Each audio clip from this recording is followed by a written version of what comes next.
Good morning, Minecraft players, and welcome to a new video on my Create series where I go slowly insane because I keep wanting to do more. I am Bedrock Burger, your local Borderlands 2 is timeless kind of guy, and do the stuff the algorithm loves you to do. In this episode, I create 14 overpowered farms, from vanilla ones to create factories to produce insane materials like diamonds and netherite scrap.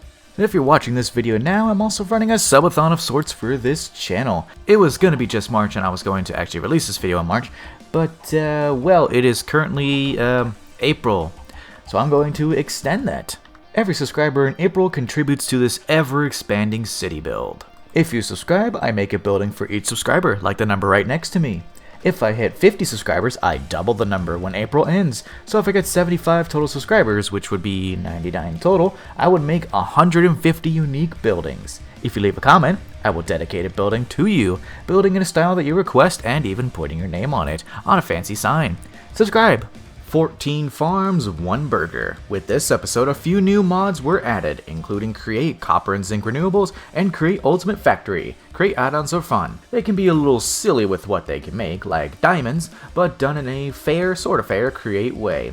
Let's go in order, starting with the first one on my clipboard, an andesite alloy factory. With a small disclaimer, I didn't actually build this and it's been on the server since before episode 1, but let's pretend it's new when I built it.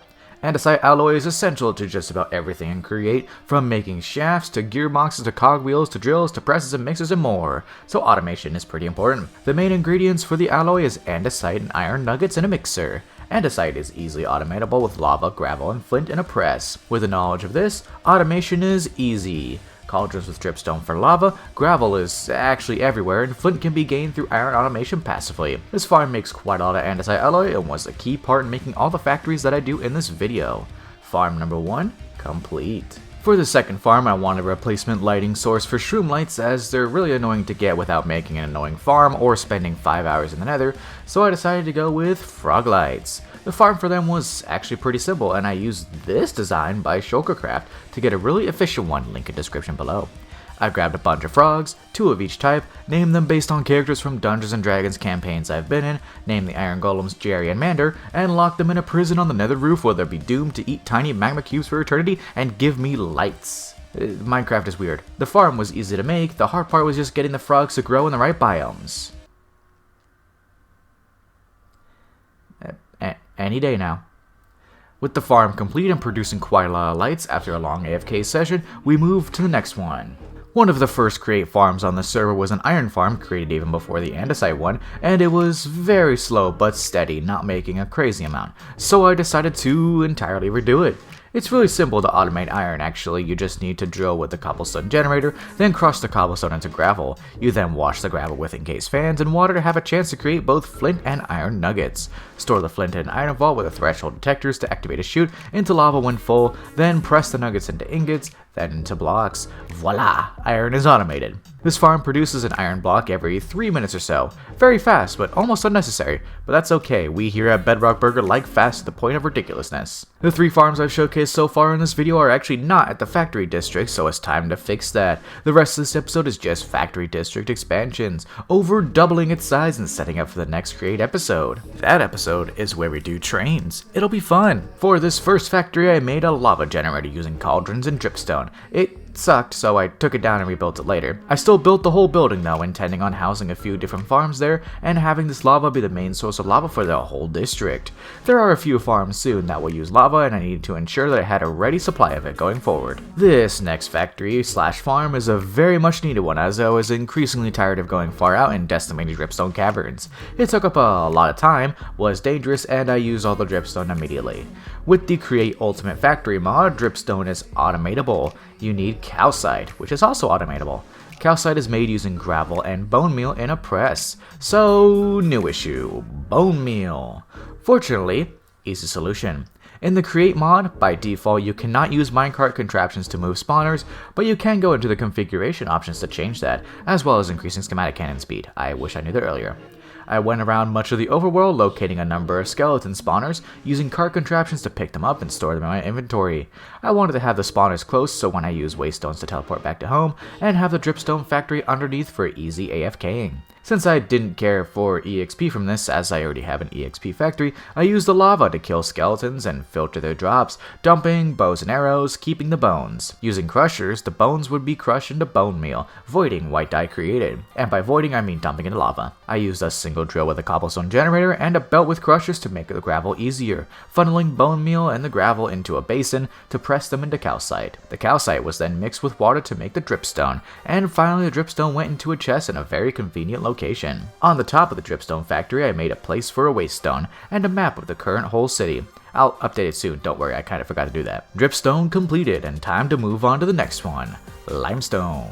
In the next episode, I want to hook the whole district up to a central power plant, and I needed limestone to build the structure. I would use quartz, but that's kind of boring. Normally, limestone can be found underground rarely, however, you can automate it in Base Create. Using honey and lava, they can mix to create limestone similar to a cobblestone generator. It was simply a matter of hooking up a hopper underneath it, with it filtering into an item vault below. A very simple farm, but one that'll save a lot of time later on. The limestone was pretty quick, so let's get to one of the most important farms in this entire district. Netherrack. Why though? In the last episode on this series, for a month ago, I apologize for that, I made a blaze cake factory which required cinder flour made from crushed netherrack. In Base Create, netherrack is sort of automatable, but also not really, so it becomes a problem quickly. You'd automate the cinder flour through a very complicated means that I really didn't want to do. Sugar can be fully automatable, chickens lay eggs, but, well, cinder flour is the odd one out. Either really difficult to automate or just not automatable at all and you need to crush the netherrack. In Create Ultimate Factory, you can haunt basalt to make netherrack, blowing soul fire on basalt. Basalt in vanilla Minecraft is made from lava flowing onto soul soil with blue eyes 2 blocks above the soul soil. Using hopper minecarts into hoppers into chests, it's easy to pull the blocks down without them spilling out. The only downside to this is that I have to add a belt going from the lava factory to the blaze cake one, so that it can filter the netherrack into a crusher, which then filters the cinder flour into an iron vault. This factory made a stack of netherrack roughly every 5 minutes, so passively this farm will generate enough netherrack and cinder flour to fully keep up with the sugar and eggs. Blaze cakes will be fundamental for the power plant build next episode. I have a cool way to automate this full district, just you wait. Next, it's time to redo the lava generator. In Create, you can automate lava by mixing cobblestone in a superheated blaze burner. Underneath the factory here, I made a few cobblestone generators, then had them lifted up chutes with encased fans. I made a system to pull blaze cakes from that factory to get easy fueling for the lava generators. I created 3 of these lava generators, with each one splitting the created lava between 2 fluid tanks underneath. It was able to create lava over time, a bit slower than I like, but it was enough to keep the factories that needed lava going. With the lava complete, let's continue to farms that use this lava. Well, now let's just take a short break from the craziness of these farms to get a little more serious. How do I stay motivated to play Minecraft? How can I keep playing for hundreds and hundreds of hours? It's actually really simple, my friends. Goals. Every time I log on, I'm working towards something. Whether it be my factory district, which I'm in now, and is ever growing, or just mining, or some villager nonsense. There's always something I work towards. If I have an idea for something to do in Minecraft, or in life in general, I jot it down. I have so much stocked up for hours and hours that I can work towards on just this world alone. And I have more ideas to come in the future. It's a step-by-step process. It may be difficult, but what you set your mind to can be done. Just gotta start. It's how my multiple channels exist. It's how I've had this entire YouTube time for about 10 years total, maybe even 11. I lost count. But this channel is my 5th channel that I've made, and I just started it. And it's going. It's working. You just have to start. Had its ups and downs, as the previous channels I've had besides my newest 2 have been failures, let's just say. But in the end, it's working. Just don't do anything illegal and you'll be fine. With this motivational message out of the way, it's time for the biggest farms in the district, netherite scrap and diamonds. With Create Ultimate Factory, they can be automated. Netherite scrap, for example, has a less than 1% chance to be created as a byproduct when crushing nether bricks.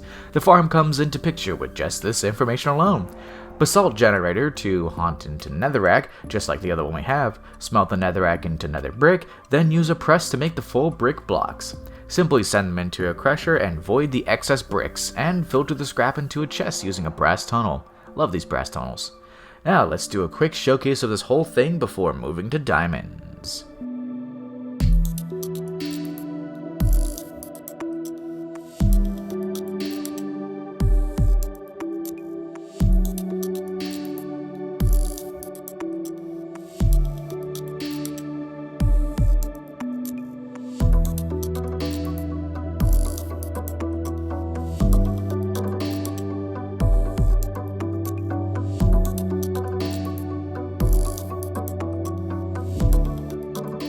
For the diamonds, it's also not too bad. To make a diamond, you need to press 9 coal blocks and pipe lava into a basin while heated. With this factory, you can go from trees to diamonds in a few easy steps. First up, set up a mechanical bearing with the tree harvester. I copied the one from home base here to make it easy on me, with deployers planting dark oak saplings and saws to cut down the trees. I used 2 places to send the items, one with a smart chute and a threshold detector to void out any excess saplings, and the other to filter the tree drops. Apples get voided, logs get sent to be blasted into charcoal, sticks get sent to a mechanical arm that moves the sticks into a blaze burner to fuel the diamond press. Charcoal then gets moved into increments of 9 in front of soul fire so they get hunted from charcoal to coal. They go into a press to get pressed into coal blocks. The coal blocks are then moved to the heated basin with lava in it to be pressed into diamonds. Like with the scrap factory, let's roll some footage to showcase the creation of diamonds from nothing.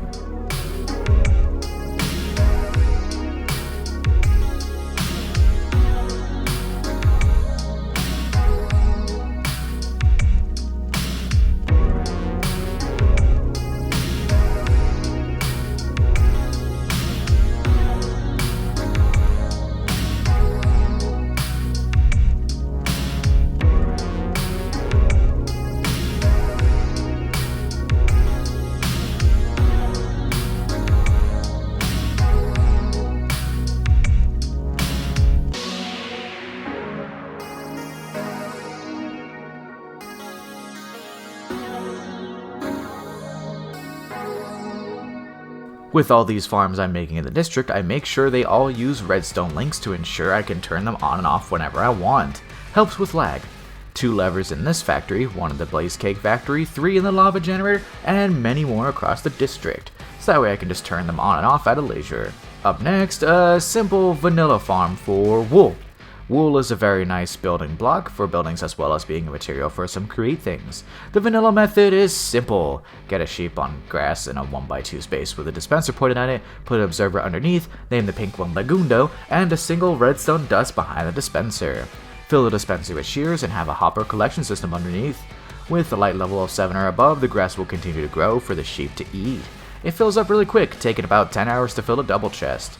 Only thing to keep in check is the shears, as they use durability every time they shear the sheep automatically. One of my friends said they needed wool for a build, so I made the wool farm. It was lower than the other farms in this area, so I have a ton of free space up top. If you have ideas for what to put here, leave a comment. While I was working on the sheep farm, I pivoted a bit to make a glass bee greenhouse, as well as a simple kelp farm. Bees are cool, and this building is dedicated to a commenter on a short I posted a bit ago. If you want a dedicated build, subscribe and leave a comment in April. I have 13 buildings currently. You can have more if you join this fledgling channel. Subscribe. The kelp farm was simple, a mechanical bearing with a few harvesters attached to auto-farm the kelp that grows. It made a full double chest in a few hours, and I'll have enough belts for this entire series as long as it goes. With the lava, there are 2 more farms to make, sturdy sheets and brass. To make sturdy sheets, you need powdered obsidian, which is obsidian put through crushers. Spout some lava on top of it, then press it twice. Sturdy sheets are essential to making trains of the Create mod, so I'll need a lot of these. I'm gonna do something absolutely stupid next episode, don't worry. Throughout the entire time recording this video, I have been running the Blackstone Rail Autocrafter, so I have over 20,000 rails ready for trains. Another thing we need is brass, as brass casings are used to make train casings. With the Create Copper and Zinc Renewables mod, you can create Viridium and Azurine, which can be crushed to have a chance to make copper and zinc. The new recipes use clay balls mixed with lava for Viridium, and clay balls mixed with water for Azurine. This factory works a lot like the others in this district. Start with cobblestone generators, crush the cobblestone into gravel, and then sand. When it gets crushed into sand, it also has a chance to make clay balls and flint. We void out the flint, wash any sand created into more clay balls, and funnel the clay balls into a mixer. Crushing Viridium has an 80% chance to make raw copper or a copper nugget while crushing. Azurine has a 30% chance to do the same, but for zinc. Initially, I made this factory without knowing that the numbers were different, so a lot of copper built up. The raw ones would go through a tunnel that filtered nuggets from ore, sending the nuggets to presses and the ores to blasters, blowing through lava to smelt the raw ores into ingots. They were then belted into a mixer that is heated underneath using kelp blocks. I made a second kelp farm for this with fans blowing through the fire to cook the kelp. Don't use lava, by the way, it deletes the kelp, learn that the hard way. A press condenses the dried kelp into blocks where a mechanical arm fuels a blaze burner, which heats the basin where the copper and zinc are mixed into brass. The newly created brass is then packed into blocks and sent to a chest for easy retrieval. At first, the zinc creation was too slow to keep up with the copper, so I added a second clay ball creator to keep up. While it did help a bit, zinc generation is currently still too slow to keep up fully. I'll think of a way to catch up later. With these farms created, let's do a roll of each of them in action, with music created by my buddy Snowman. Subscribe!